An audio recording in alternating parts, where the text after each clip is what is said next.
I'm Carla Reeves, and this is Differently. Whether you feel stuck in survival, navigating a change, or seeking more for your life, may this podcast be your weekly nudge to take a risk, to build a life that is uniquely bold, authentic, and in alignment with your deepest values. After a decade of coaching individuals from corporate leaders to creative artists to multi-million-dollar CEOs, I'm convinced we are far closer than we realize to what we deeply desire, and it's a willingness to do differently that can change everything. Do you find yourself at a crossroads, overextending yourself for others to the detriment of your own well-being? Is there a still, small voice whispering something to you? My guest today found herself in a similar place. Michelle Zipser is an entrepreneur today, providing therapy, education, and consultations to care partners and caregivers of people living with dementia. Michelle has had an extraordinary journey within the helping field, pouring her heart and soul into the lives of others. But as we all know, sometimes our noblest pursuits can lead us down unexpected paths. In this conversation, she fearlessly shares her own tale of running on an empty tank and knowing something had to change. We delve deep into the unspoken reality of burnout and how she made her way out. It's a tale of triumph as Michelle listens to the whispers of her own compass and finds a way to restore alignment, well-being, and fulfillment in her own life. Join us as we also explore the importance of grieving, the sacred art of caregiving, and the necessity to make sure our own well-being is at the forefront. So grab a warm cup of coffee or a nice cold tea and maybe a tissue. Let Michelle's heart and story move and inspire you. Hi, Michelle. Welcome to Differently. Hi, Carla. Thank you for having me.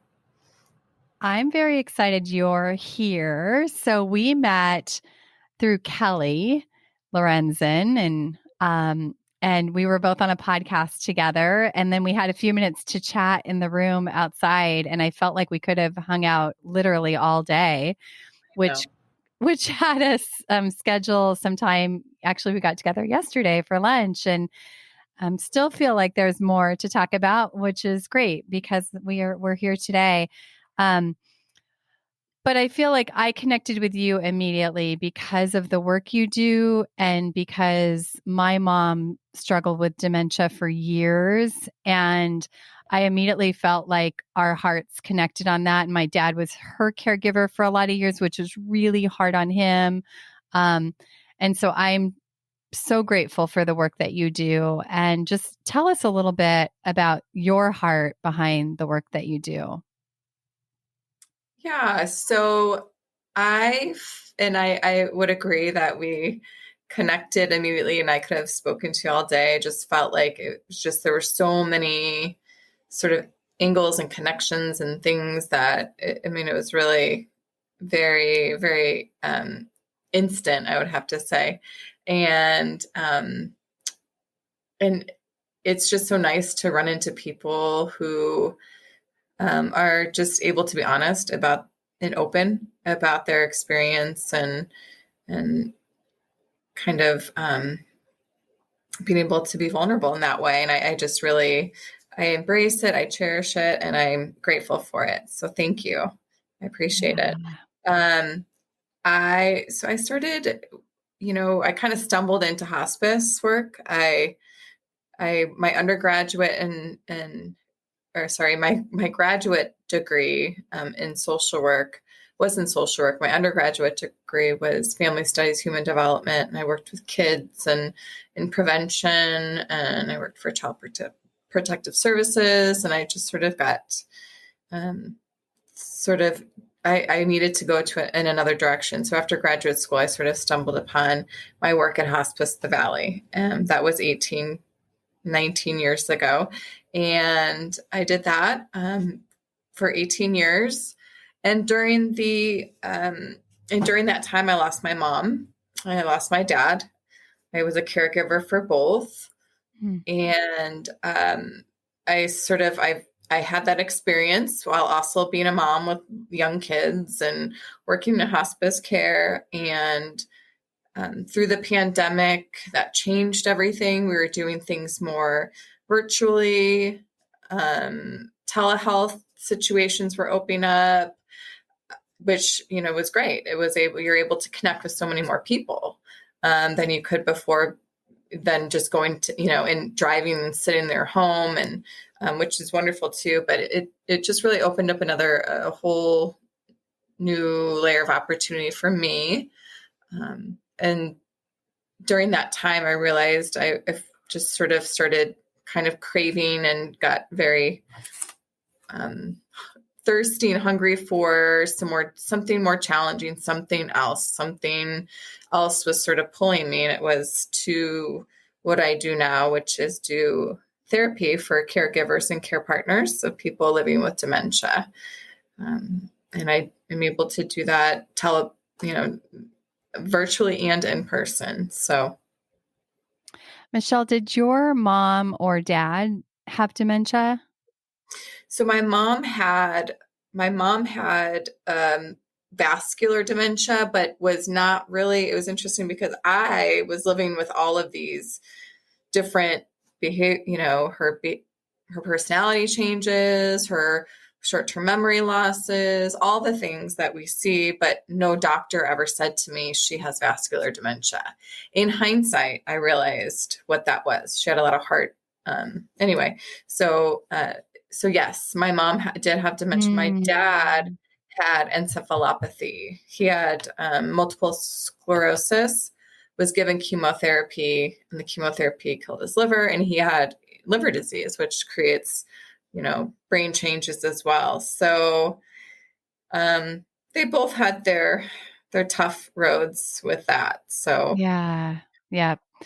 So here you were, a mom working for Hospice of the Valley, giving, taking caregiver for your mom and dad, like all this outpouring of energy, right? Of you just yes. helping everybody else. So I know you like your story of that really led to you and your, branching off to do something, similar but different today. And so take us into that journey, because I know women listening and people listening, and the people I work with are often givers and, focused on everybody else and taking care of everybody else, and then kind of wake up empty, right? And that's part of my story too. And so I know that ties to your story. So take us into that for you. Yeah. I've always just been a doer. I've always been a go-getter. I've always been driven. I've always just kept going, and, just like this motor within me, and keep achieving, keep going, what else? And so through this, through working in hospice work, and like I said, my parents passed away, two small children. I realized, it just sort of hit me like probably multiple times through many, many years, sort of like the clue that this is too much for you. And then I would switch gears and go and do, or maybe cut my hours back, but yet that created, more difficulty in other areas, and sort of just always sort of feeling unfulfilled, like I am living and doing everything for everybody else. And so towards the end of my, my time in Hospice the Valley, I was wore out. I was exhausted. There was nothing really left. There was nothing left to give. Absolutely nothing left to give. And so I realized I have to do something else. I have to do something different. I have to take a breath and figure out what it is and who I am. And besides a giver and a social worker and a mom, and yeah. Can you share some of the things that you did at that moment? Like what happened from that moment to the moment of like making the plan to leave Hospice of the Valley? Like, what were some of the steps that you took that, or was it just a big leap? No, so I did do it slowly. So, I sort of craved um, more clinical supervision, just to be able to be more clinical in my work as a social worker, which is, the therapy route, the therapist route, or the LCSW route.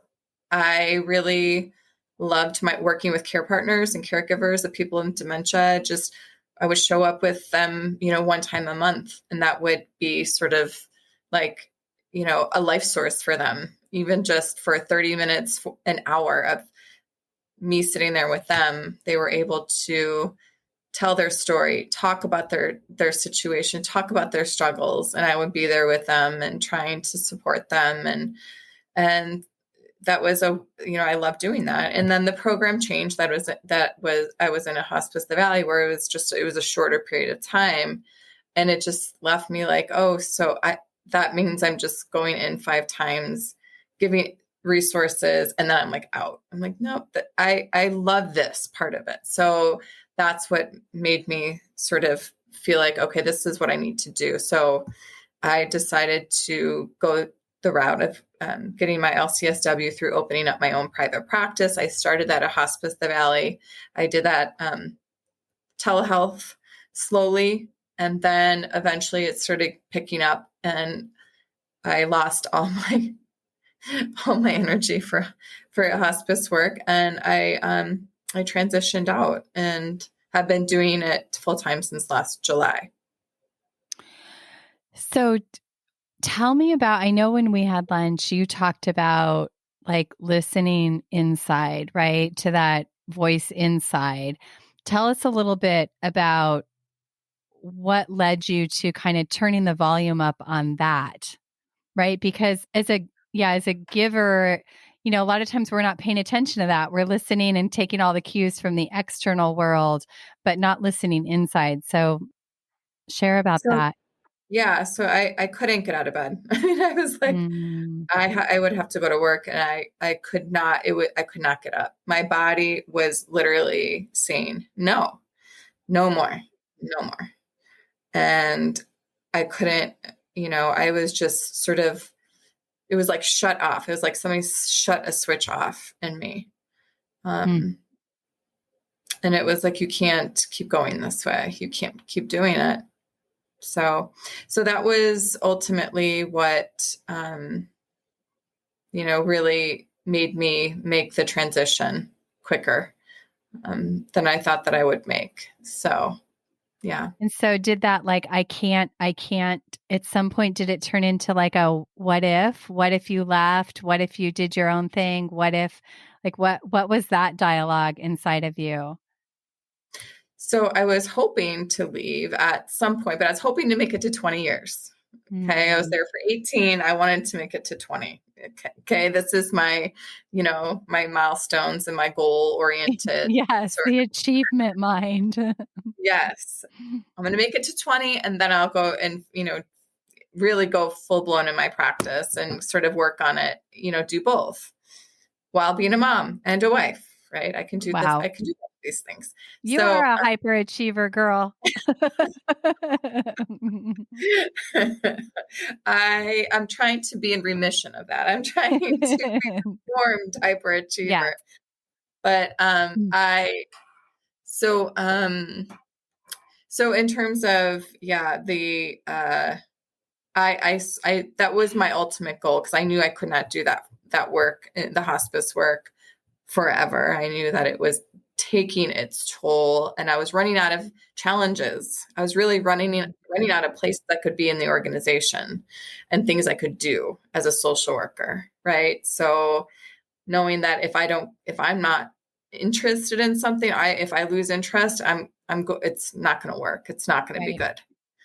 And so just sort of seeking that challenge is what ultimately helped me, create this new career path for myself.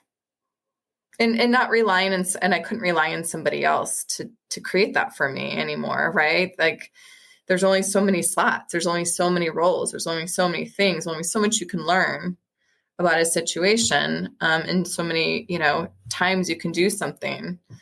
But I feel very proud of my work and very happy that I Mhm. did what I did for as long as I did it. I learned so much, even when I thought I couldn't learn anymore. Just the connection that I would make with people and families and client patients and my peers. And yeah.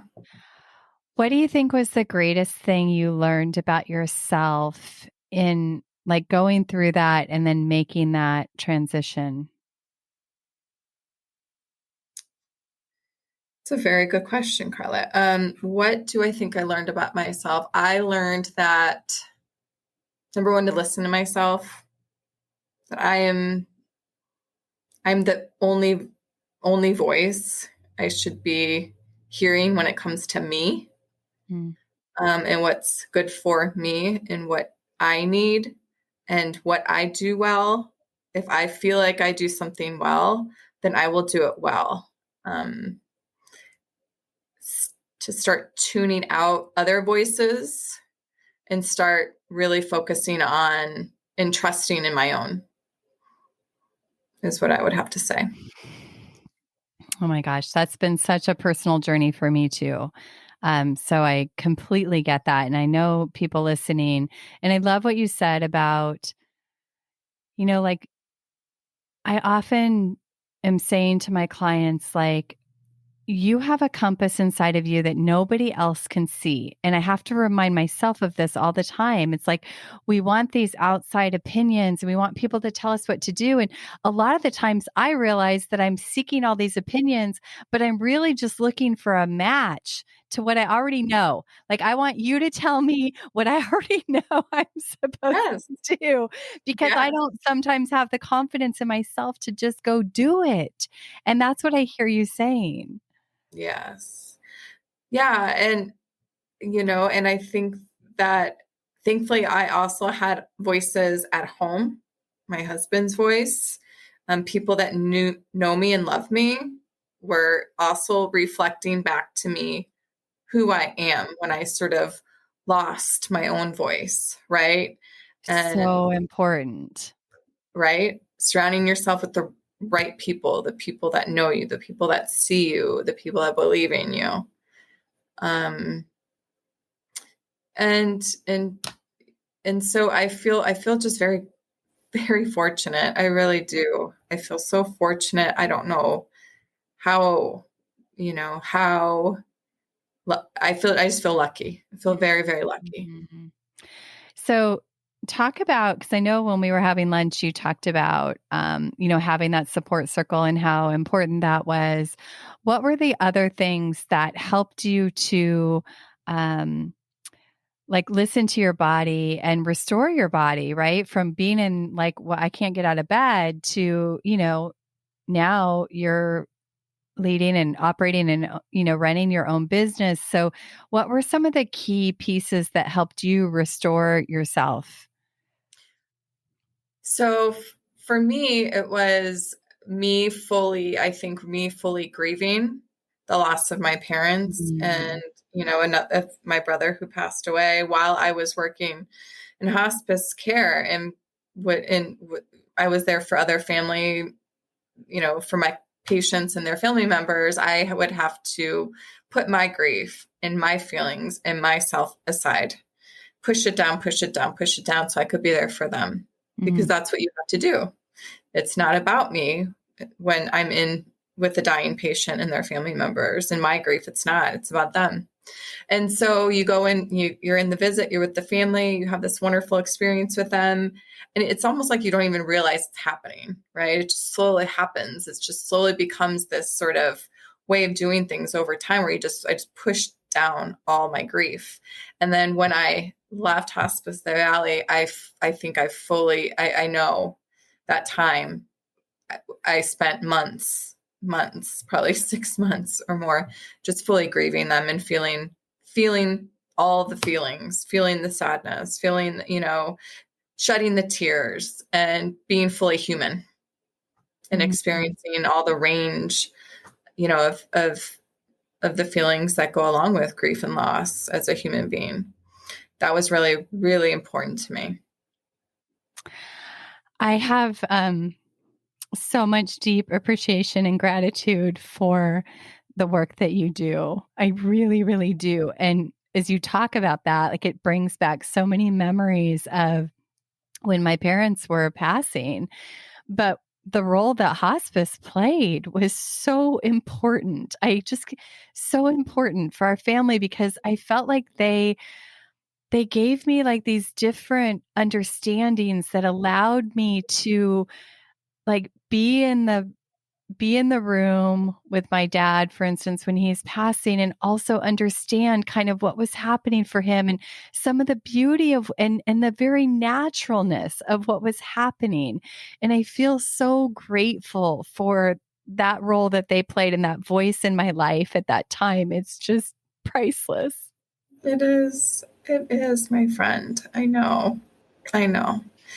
And we don't often think of it that way, but it really is. I mean, it's a gift. It's such a gift. So you talk about fully grieving. What is that? Like if anyone's listening and I mean, I'm even wondering that. I even sometimes wonder, have I fully grieved? Like I feel like it's so different for everybody and it happens at strange moments. It'll like overwhelm me, where I feel the loss of them. And then I have moments of like deep peace about their passing. But how does one fully grieve or honor that process? For me, it was feeling really the depths of the sadness in my soul of not having them here with me. Cry, it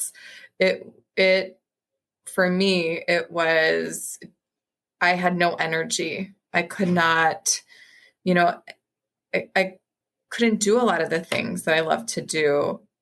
And that's also, as a person who has a drive, that's not something that's easy to do. That's Mm. not something that, I didn't judge myself through this time. I allowed myself to have these things and without judgment. Mm. That's what I mean in terms of, and maybe fully grieve is maybe not the word, but for me is to be able to, for me, it was a process of just being able to be so sad. Like I was so, permission. right. uh, Permission. Right. Exactly. Yes. Giving myself permission and not judging it.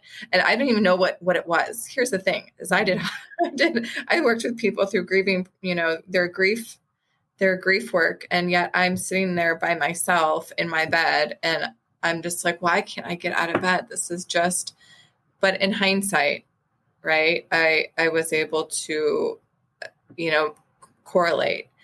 And I still grieve my parents, I just had a birthday and I grieved them on my birthday, but then Mother's Day was great. I had a wonderful Mother's Day, right? Like it just to allow myself, I just have to allow myself to have the sadness, the feelings, and know that it comes from just an absolute, just love and missing of them. Mm.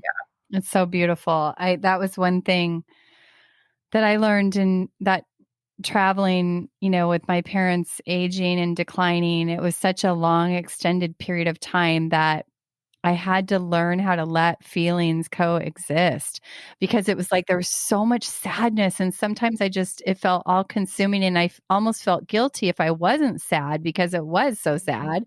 But then I had to realize that there were like other happy, great things happening in my life. And that actually, when I allowed myself to feel those side by side, though the joy helped me walk through the sorrow. Mm-hmm. Yeah, I mean, I couldn't agree more. I mean, this is life, holding many, many very contradictory things and conflicting things at the same time, the sadness and the joy of life. And, and yes, being grateful for the family that I have and the fact that I got to have them and I have these memories of them. And it's it's a gift. I mean, I think it is a gift because I feel probably more connected to them now, having gone through the real, deep grief, and than I did probably for a long time before when they were sick. Wow. That's amazing. So walk us into the work that you're doing now and what that looks like and what you like. I want to know what are your favorite, most rich parts of that work, and maybe even giving people a little context of like why that's so important, right, for these caregivers, because we tried to step in with my dad and he wanted to take care of her, but we can see in hindsight like that had such a toll on him. I know. And that's probably one of my most favorite things is to sit down with caregivers, care partners. And I say, people, I use caregivers, care partners, they're the same thing.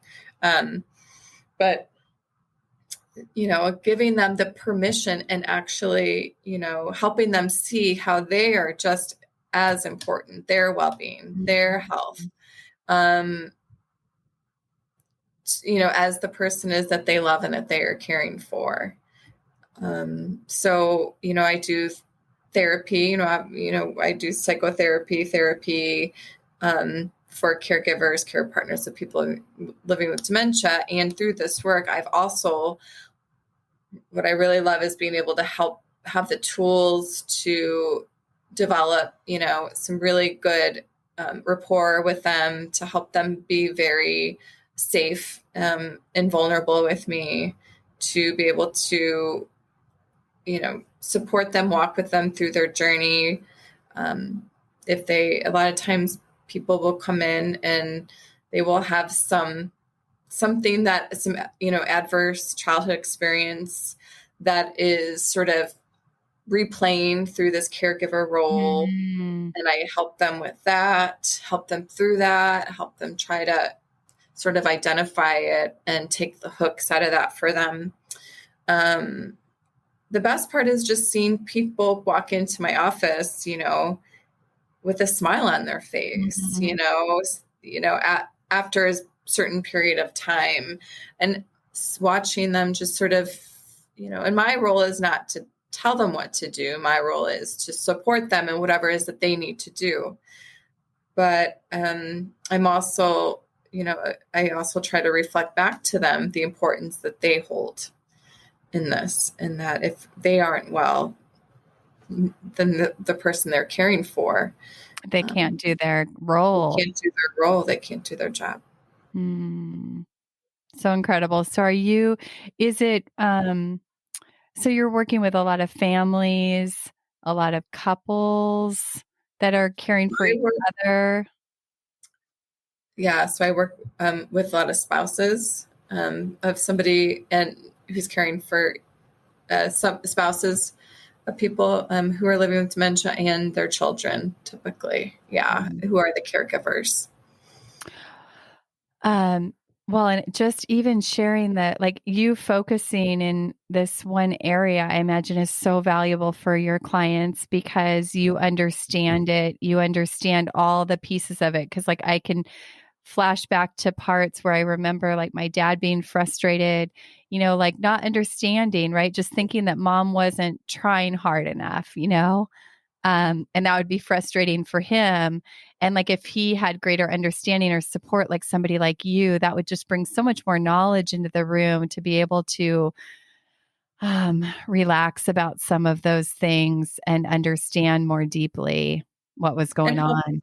Yeah, and help him identify that those experiences it's not him, like it's yes, it's a frustrated feeling, but more so it's a feeling of grief and sadness that, oh my gosh, this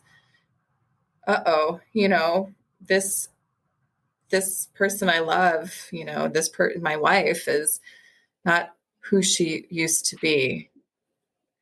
Yeah. Oh my gosh. Well, and he didn't want to, every now and again, a little bit would come out of him sharing just what you described.